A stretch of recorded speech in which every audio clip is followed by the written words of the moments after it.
Shalom à tous. Alors, comme vous le savez peut-être, cette semaine, nos frères de Juda ont commencé la fête de Hanouka. C'était ce mercredi 25 décembre. Cette célébration dure une semaine.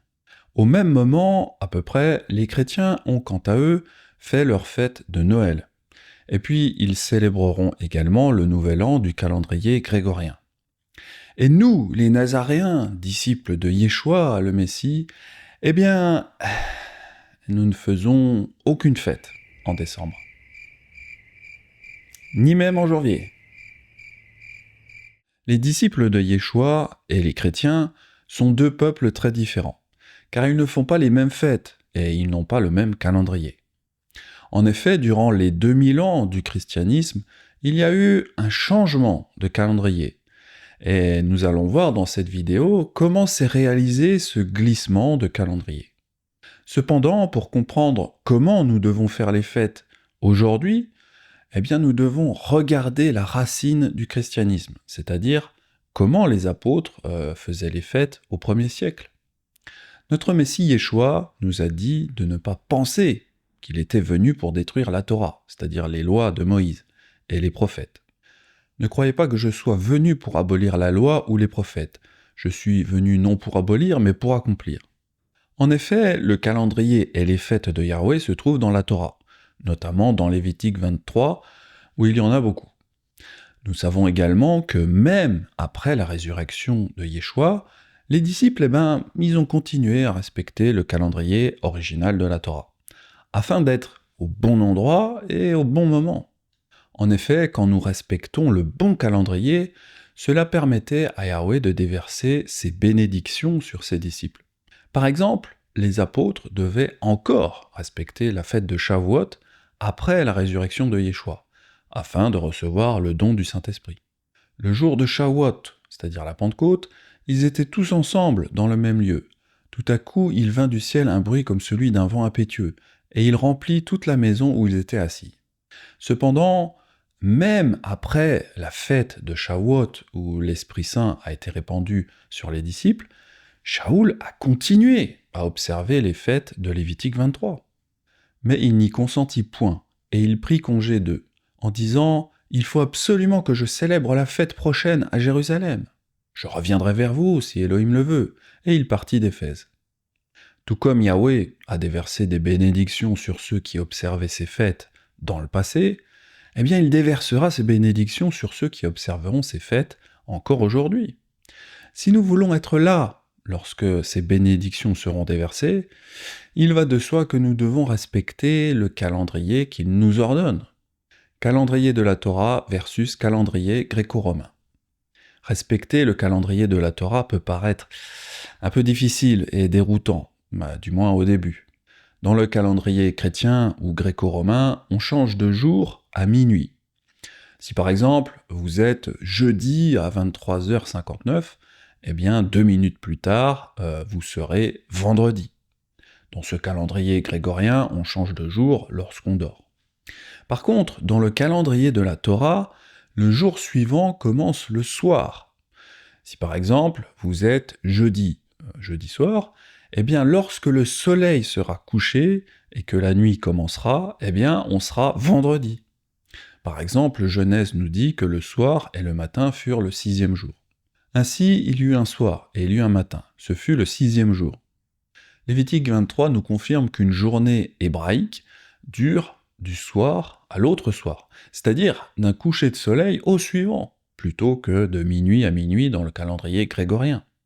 Dès le soir du 9e jour jusqu'au soir suivant, vous célébrerez votre Shabbat. Alors le Shabbat dont il est question dans ce verset, eh bien c'est le jour des expiations. Mais voilà, comme tous les jours hébreux, le Shabbat hebdomadaire dure également du soir à un autre. L'évangile de Luc nous dit que Yeshua, c'est-à-dire Jésus, a également observé ce Shabbat qui dure d'un coucher de soleil à un autre. Il se rendit à Nazareth, où il avait été élevé, et selon sa coutume, il entra dans la synagogue le jour du Shabbat. De nombreuses églises chrétiennes enseignent que le jour de culte a été changé. Elles enseignent que nous devons stopper le Shabbat, qui commence le vendredi soir jusqu'au samedi soir, pour passer à un nouveau jour de culte, qui s'appelle le dimanche, qui dure de minuit à minuit. Les chrétiens nous disent qu'à partir du moment où Yeshua est ressuscité, le Shabbat a été remplacé par le dimanche. Malheureusement pour eux, nous ne voyons pas un tel changement pour les apôtres. Paul, par exemple, a continué à aller dans les synagogues le jour du Shabbat, longtemps après la résurrection de Yeshua. De Pergue, ils poursuivirent leur route, et ils arrivèrent à Antioche de Pisidie. Étant entrés dans la synagogue le jour du Shabbat, ils s'assirent. On voit donc que les apôtres ont continué à imiter Yeshua, et donc à observer le Shabbat. Shaul nous dira justement de continuer à imiter le Messie. Soyez mes imitateurs, comme je le suis moi-même du Messie. Mais alors, qui devons-nous suivre aujourd'hui ? Les chrétiens, par exemple, ne suivent ni Yeshua, ni Shaoul qui faisait le Shabbat. Devons-nous vraiment imiter les chrétiens ?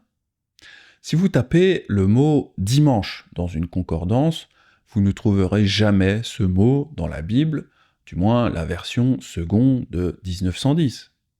Cependant, si vous faites la même recherche du mot « dimanche » dans une Bible qui date de 2007, alors le mot « dimanche » apparaît comme par magie.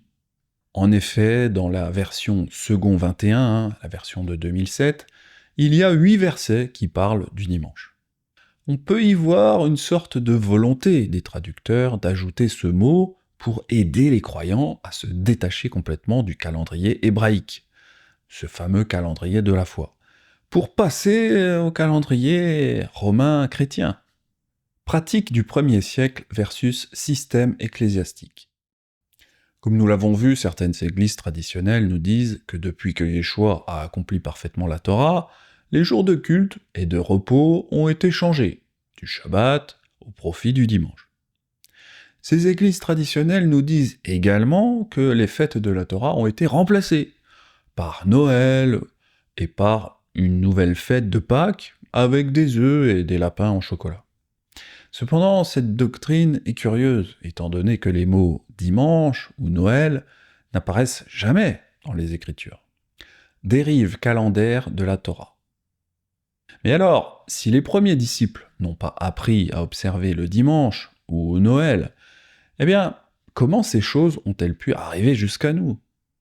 Comment le calendrier original de la Torah a-t-il pu évoluer jusqu'à ce qu'il soit là où il en est aujourd'hui, avec tant de chrétiens observant des jours de culte et de repos qui ne sont prescrits nulle part dans la parole de Yahweh ?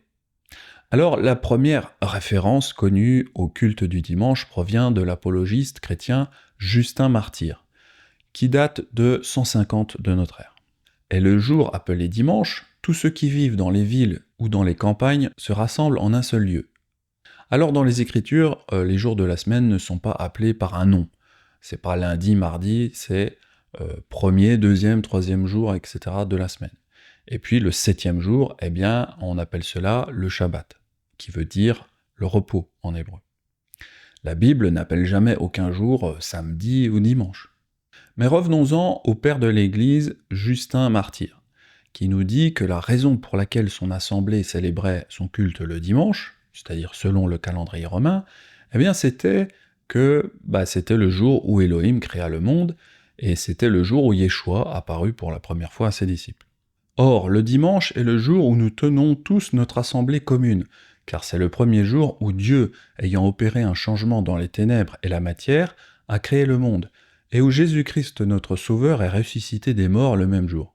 Car il a été crucifié la veille de Saturne, samedi, et le lendemain de Saturne, qui est le jour du soleil, étant apparu à ses apôtres et à ses disciples. Il leur a enseigné ces choses que nous vous avons soumises également à votre considération. Avec tout le respect qu'on peut accorder à Justin Martyr, il faut néanmoins relever son erreur de penser que Yeshua a inauguré le système du calendrier romain. Notez également que même si les raisons invoquées par Justin pour célébrer le culte le dimanche peuvent sembler bonnes, nous avons déjà vu que ni le Messie, ni ses apôtres n'avaient l'habitude de se réunir le dimanche, même si les traducteurs modernes veulent nous le faire croire.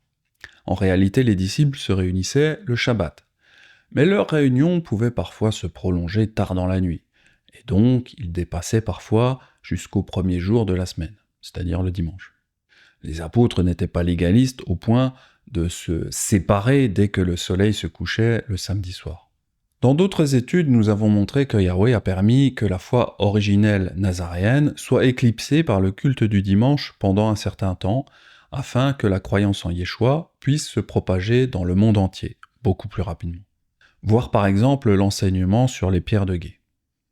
En dégradant temporairement la foi originale et en la rattachant au calendrier romain, Yahweh a pu aider la foi à se propager non seulement dans tout l'Empire romain, mais aussi dans d'autres pays où le culte du soleil et des idoles était courant.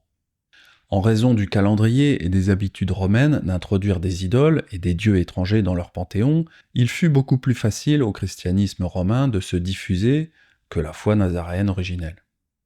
Au fil du temps, le nombre de convertis au christianisme fut bien plus élevé que celui des convertis à l'israélisme nazaréen. Au début du IVe siècle, Constantin devint empereur de Rome et promulgua le célèbre Édit de Milan, qui proclamait officiellement un certain degré de tolérance religieuse au sein de l'Empire romain. Cependant, l'Empire romain n'était pas exempt de tensions religieuses. 300 ans après Yeshua, le père de l'Église Épiphane affirmait que même si les Nazaréens observaient toujours le Shabbat originel du 7e jour, ceux qu'il qualifiait de vrais chrétiens ne célébraient leur culte que le dimanche, selon le calendrier romain. Les Nazaréens ne diffèrent d'eux, c'est-à-dire des pharisiens et des juifs orthodoxes, en rien, car ils pratiquent les coutumes et les doctrines prescrites par la loi juive, sauf qu'ils croient au Christ. Ils croient à la résurrection des morts et à la création de l'univers par Dieu. Ils prêchent que Dieu est un et que Jésus-Christ est son Fils. Ils sont très instruits dans la langue hébraïque. Ils lisent la loi, c'est-à-dire la loi de Moïse. C'est pourquoi ils diffèrent des vrais chrétiens, parce qu'ils accomplissent jusqu'à présent les rites juifs, tels que la circoncision, le Shabbat et d'autres. Puisque le père de l'Église Épiphane affirmait que les Nazaréens étaient des hérétiques, nous savons que l'Église romaine n'était pas amicale envers les Nazaréens. De plus, bien que l'Empire romain ait été officiellement tolérant envers les autres religions, ce n'est que moins d'un siècle après la conversion de Constantin au christianisme que les chrétiens romains ont commencé à stigmatiser, puis à interdire officiellement les Nazaréens. Vers 333 de notre ère, l'empereur Constantin publia un édit stipulant que les chrétiens ne devaient pas judaïser en se reposant le jour du Shabbat, mais qu'ils devaient se reposer le jour du Seigneur, c'est-à-dire le dimanche. Les chrétiens ne doivent pas judaïser en se reposant le jour du Shabbat, mais ils doivent travailler ce jour-là, en honorant plutôt le jour du Seigneur, le jour du soleil, en se reposant si possible en tant que chrétien. Cependant, si quelqu'un, c'est-à-dire un Nazaréen, est trouvé en train de judaïser, qu'il soit exclu du Christ. D'autres traductions disent qu'il soit anathème pour le Christ. 300 ans après que Yeshua ait prêché et guéri le jour du Shabbat, et que ses apôtres se réunissaient durant ce jour-là, même après sa résurrection, eh bien le Shabbat a toutefois été officiellement interdit par l'Église de Rome. Le Shabbat n'est évidemment pas la seule chose qui a changé. La fête de Pâques avait lieu le 14 du mois de Nissan, ou Aviv. Mais cette date a progressivement été remplacée pour tomber systématiquement un dimanche. En plus de changer de date, la fête biblique de Pâques s'est ensuite écrite différemment, avec un S. Au lieu de célébrer la sortie d'Égypte et les pains sans levain, cette nouvelle Pâques, avec un S, célébrait des cultes païens, de la fécondité avec des œufs ou des lapins en chocolat. Et encore une fois, les apôtres n'ont jamais modifié la Pâque originale. Shaul nous parle bien de célébrer cette fête avec des pains sans levain, et certainement pas avec des œufs ou des lapins. Célébrons donc la fête, non avec du vieux levain, non avec un levain de malice et de méchanceté, mais avec les pains sans levain, de la pureté et de la vérité. Pour nous, après les jours des pains sans levain, nous nous embarquâmes à Philippe. On peut voir que même après la résurrection de Yeshua, les disciples ont continué à faire la Pâque que faisaient les Juifs, c'est-à-dire avec les pains sans levain et les herbes amères, comme leur donne la Torah de Moshe. Alors comme je dis souvent, dans la langue anglaise, la nuance entre la Pâque biblique et la Pâque chrétienne est beaucoup plus visible, puisque ce n'est pas le même mot, tout simplement. En français, la seule différence, c'est juste un petit S ajouté à la fausse Pâque. Mais en anglais, cela se dit Easter, qui provient du nom de la déesse du printemps Eustre. En plus de changer la façon de célébrer la Pâque, il y a aussi eu un changement de date, passant du 14 Aviv au dimanche. Alors nous avons des traces historiques de ce changement de date, parce que cela provoqua une crise au IIe siècle. En effet, les évêques d'Asie décidèrent de célébrer la Pâque selon le calendrier hébraïque, comme le leur avaient enseigné les apôtres Philippe et Jean. Cette situation est consignée dans l'histoire de l'Église sous le nom de dispute quartodécimène du IIe siècle. La Pâque quartodécimène est une fête religieuse qui a été pratiquée essentiellement jusqu'à la fin du IVe siècle par les églises chrétiennes d'Asie. Celle-ci célébrait la Pâque au soir du 14 Nissan, qui débute au coucher du soleil, comme tous les jours des calendriers hébraïques, c'est-à-dire la veille de la Pâque juive. Par contre, les églises qui étaient liées à Rome fêtaient la Pâque le dimanche suivant. Le père de l'église Eusèbe rapporte que la dispute quartodécimène éclata lorsque l'évêque Victor de Rome commença à insister pour que toutes les assemblées célèbrent la Pâque un dimanche, selon le calendrier romain, plutôt que le 14 Aviv, selon le calendrier hébraïque. Une question d'une importance considérable se posa alors. En effet, selon une tradition plus ancienne, les paroisses de toute l'Asie estimaient que le 14e jour de la lune, jour où les Juifs avaient reçu l'ordre de sacrifier l'agneau, devait être célébré comme la fête de la Pâque du Sauveur. Mais ce n'était pas la coutume des églises du reste du monde. Mais les évêques d'Asie, conduits par Polycrate, décidèrent de s'en tenir à l'ancienne coutume qui leur avait été transmise. Lui-même, dans une lettre qu'il adressa à Victor et à l'Église de Rome, exposa dans les termes suivants la tradition qui lui était parvenue. Eusèbe reproduit également la lettre que Polycrate, une figure majeure en Asie, écrivit personnellement à l'évêque Victor de Rome, protestant contre sa décision de changer la date de la Pâque du 14 Aviv à un dimanche.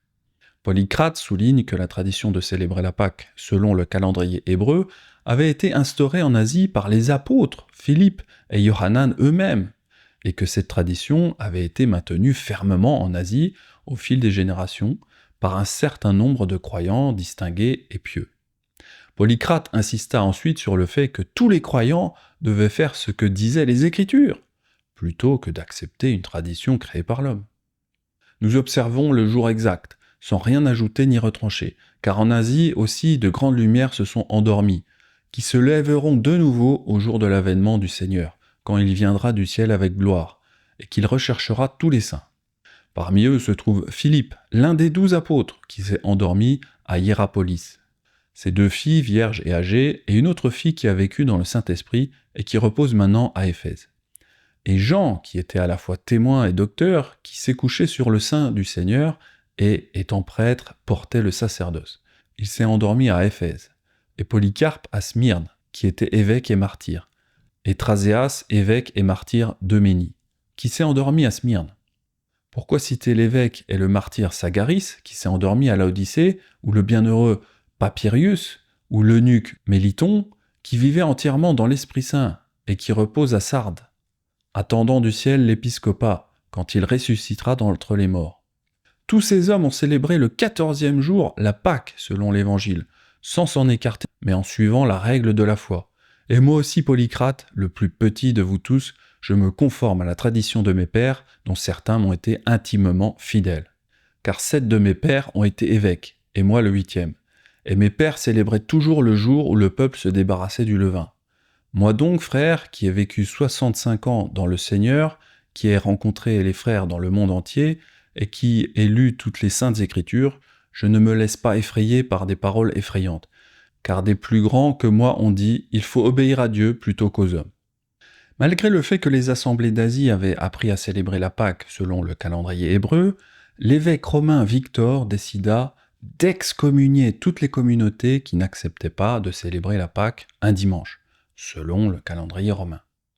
Bien que cela déplut grandement à de nombreux autres évêques, qui savaient que Polycrate disait vrai, le pouvoir de l'épiscopat romain l'emporta sur les Écritures. Aussi triste que cela puisse être, l'unité fut préservée dans l'Église, bien que sous de faux prétextes et pour de fausses fêtes. Le fait de célébrer la Pâque le 14 Aviv, selon le calendrier hébreu, a finalement été relégué dans la clandestinité, et d'innombrables étudiants en séminaire ont depuis appris que la controverse quarto-décimène n'était qu'un exemple du droit de l'Église de modifier les jours de fête par rapport à ceux commandés par les Écritures.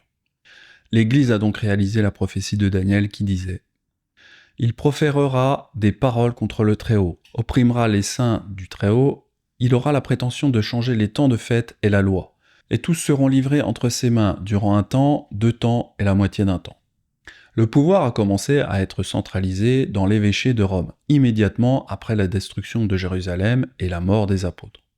L'évêque romain a commencé à décréter que les symboles et les fêtes païennes pouvaient être sanctifiés, même si cela constituait une violation directe de la Torah, qui nous dit d'éviter toute imagerie religieuse non demandée par Yahweh, et qui stipule très clairement que nous ne devons pas adorer Yahweh à la manière des autres nations du monde. Voici les lois et les ordonnances que vous observerez et que vous mettrez en pratique aussi longtemps que vous y vivrez dans le pays dont Yahweh l'Élohim de vos pères vous donne la possession. Vous détruirez tous les lieux où les nations que vous allez chasser servent leurs dieux, sur les hautes montagnes, sur les collines et sous tout arbre vert. Vous renverserez leurs autels, vous briserez leurs statues, vous brûlerez au feu leurs idoles, vous abattrez les images taillées de leurs dieux, et vous ferez disparaître leur nom de ces lieux-là. Vous n'agirez pas ainsi à l'égard de Yahweh votre Élohim. Malgré l'avertissement sévère de Yahweh, le calendrier continua à dériver vers l'adoption de fêtes païennes. Lors du concile de Nicée, vers 326 de notre ère, l'Église romaine décida que Pâques devait être célébrée dans le monde entier le dimanche, qui suivait le 14e jour de la lune pascale. Cependant, la lune ne devait être considérée comme pascale que si le 14e jour de la lune tombait après l'équinoxe de printemps, bien que l'équinoxe ne soit jamais mentionné dans les Écritures. Vous devriez aller voir l'enseignement sur l'équinoxe, justement, car c'est encore un nouveau glissement du calendrier de la Torah vers un calendrier rabbinique. Dans le livre des Actes, le mot Pâques apparaît une seule fois. En général, il est bien traduit par le mot Pâques, sans le S.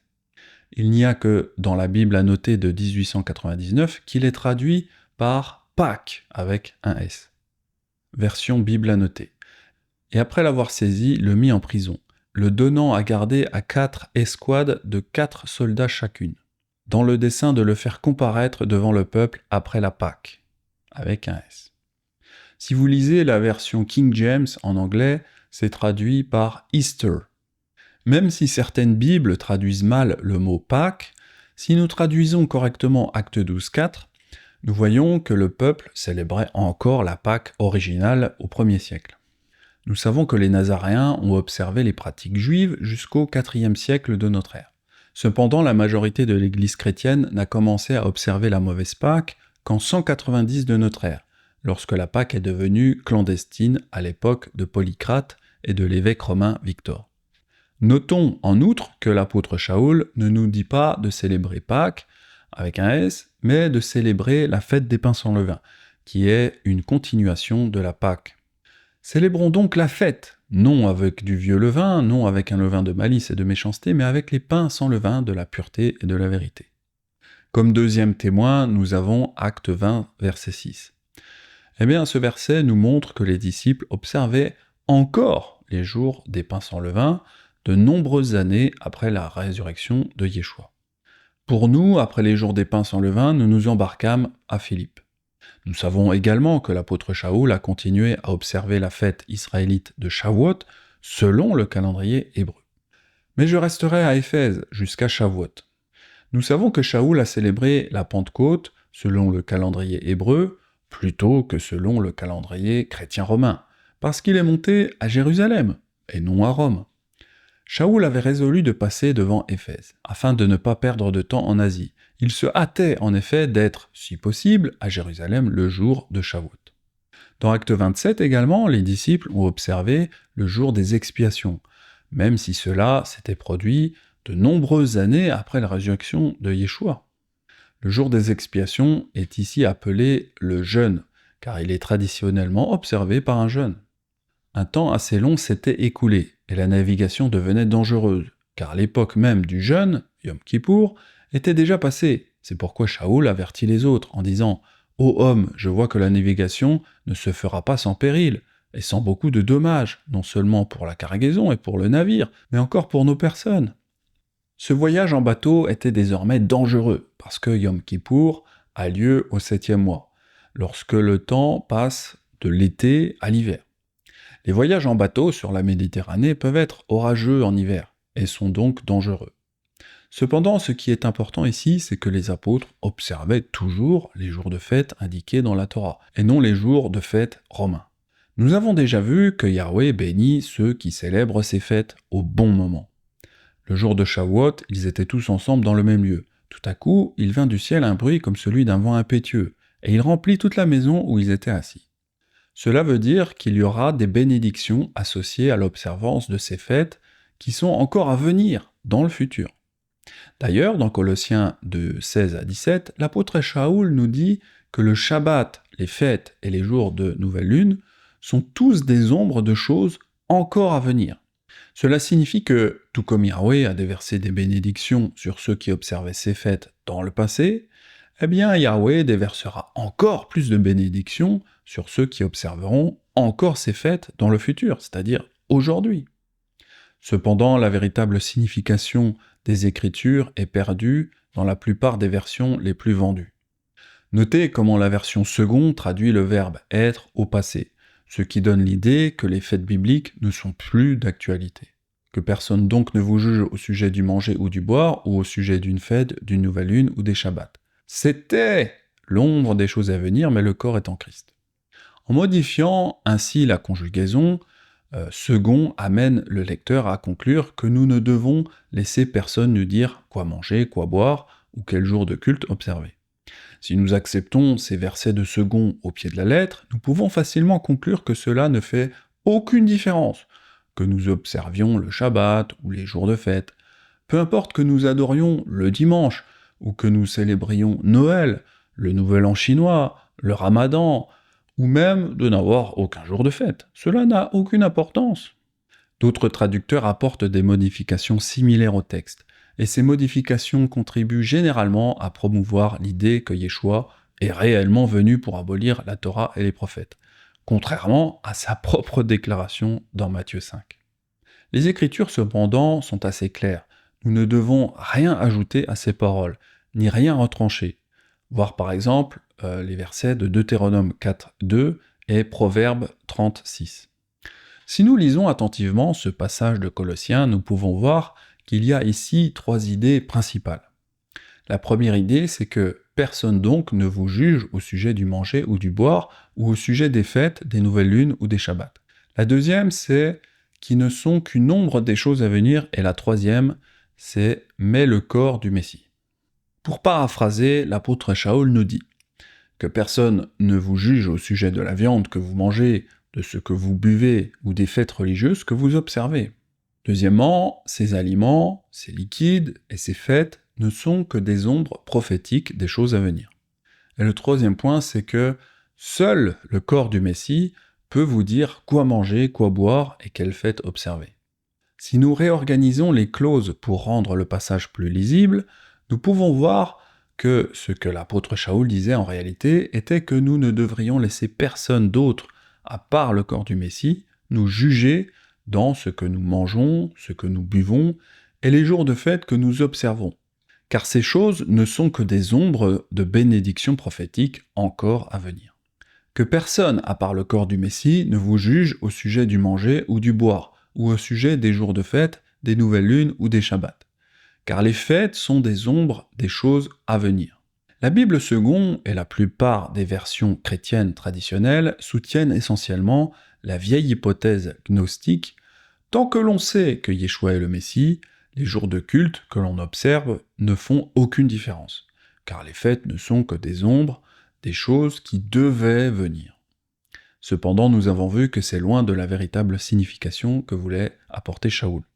L'idée selon laquelle les aliments que nous mangeons et les jours de fête que nous célébrons sont des ombres prophétiques importantes des événements à venir ne vient pas de l'apôtre Shaoul. C'est une idée antérieure. Les Juifs ont longtemps soutenu que les événements prophétiques majeurs se produisent généralement lors des jours de fête d'Israël. Lorsque Yahweh a répandu le don de l'Esprit à Shavuot, c'est-à-dire à la Pentecôte, les fidèles devaient encore se trouver à Jérusalem pour recevoir ce don. Si la résurrection de Yeshua avait réellement marqué la fin de la Torah et des prophètes, comme le prétendent certains groupes, alors pourquoi les fidèles devaient-ils encore se trouver à Jérusalem à la Pentecôte? Pourquoi l'Esprit n'a-t-il pas été répandu à un autre endroit ou à un autre moment, comme par exemple à Noël ou par exemple à Rome? Certains théologiens nous disent que même si les apôtres ont continué à célébrer les fêtes de Yahweh, la raison pour laquelle nous célébrons maintenant le dimanche, Noël et Pâques avec un S, c'est que la résurrection de Yeshua a marqué le début d'une période de changement de 3 à 400 ans, au cours de laquelle l'Église serait autorisée à apporter toutes sortes de changements radicaux à la fois. Cependant, cette thèse est très curieuse, étant donné que ces prétendus changements n'ont jamais été prophétisés nulle part dans les Écritures, et considérant aussi combien de fois Yahweh a sévèrement averti ceux qui le craignent de ne pas observer d'autres jours de fête. La Torah est une codification de l'esprit de Yahweh, donnée sous forme d'une liste d'instructions à faire et à ne pas faire. Selon la tradition juive, ces instructions furent d'abord données à Israël au mont Sinaï, à Shavuot, 50 jours après la première Pâque. Puis, des milliers d'années plus tard, l'Esprit lui-même fut répandu sur les fidèles à Shavuot, c'est-à-dire à la Pentecôte. La différence est que cette fois, au lieu de donner simplement une codification de l'Esprit, Yahweh a donné le don de son Esprit lui-même. Ainsi, il y a déjà eu au moins 2 accomplissements de la fête de la Pentecôte. Et Colossiens 2, 17 nous dit qu'il y en aura d'autres. La Torah, les fêtes de Yahweh et les prophéties. Le modèle des Écritures est celui d'un accomplissement répété des fêtes. Les enfants d'Israël avaient déjà accompli la fête des tabernacles lorsqu'ils habitaient dans des tentes ou des cabanes dans le désert du Sinaï. Le deuxième accomplissement a probablement eu lieu à la naissance de Yeshua. La plupart des chrétiens ont appris que Jésus est né le 25 décembre.